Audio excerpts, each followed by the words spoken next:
Hello. For my final presentation, I want to answer the question, is Starbucks a thought leader?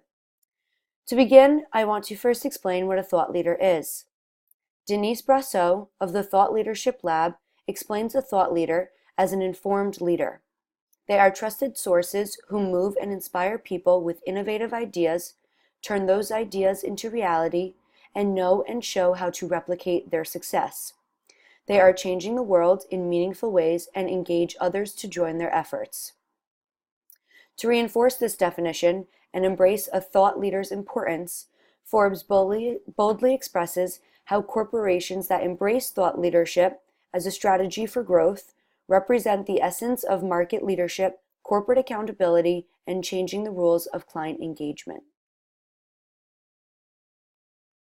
Starbucks entered the coffee industry in 1971 and began its philanthropic ventures only 6 years later.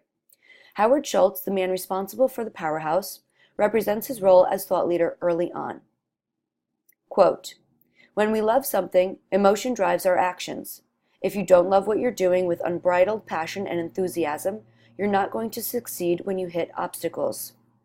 Entrepreneurs must love what they do to such a degree that doing it is worth sacrifice and at times pain.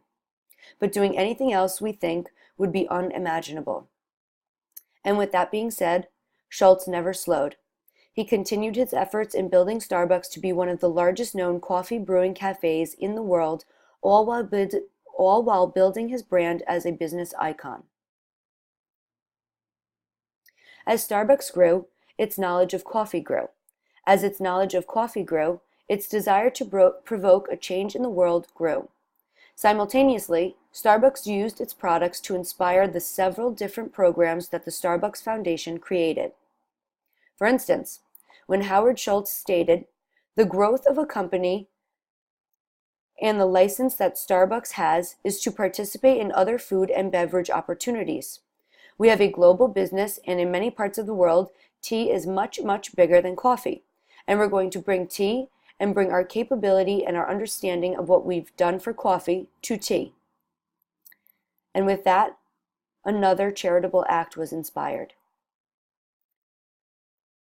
One of Starbucks' most personal commitments is dedicated to the regions that supply its coffee, tea, and cocoa.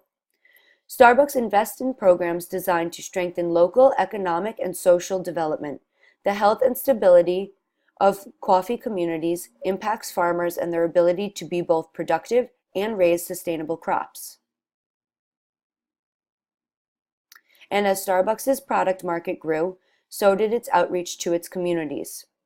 The Starbucks Foundation quickly became a leader in coffee and tea sales, as well as in philanthropy. It continues to produce new products that fly off the shelves and participate in the many productions of the Starbucks Foundation. To name just a few, the Starbucks Foundation has created Opportunity for Youth, the Starbucks College Achievement Plan, Create Jobs for America, Starbucks Loves Seattle, and Starbucks Red. Each program helping individuals and environments in different ways. Clearly, Starbucks has paved the way as an inspirational thought leader. Its CEO, Howard Schultz, a mogul in the business world as businessman and entrepreneur, travels the world to express himself as thought leader. With TED Talks, interviews, and more, Schultz proudly shares his knowledge. As a company, Starbucks dominates the coffee industry in sales and philanthropy. Its top competitor, Dunkin' Donuts, has still not yet made an impact as large and influential. Starbucks is still continuing to grow and inspire.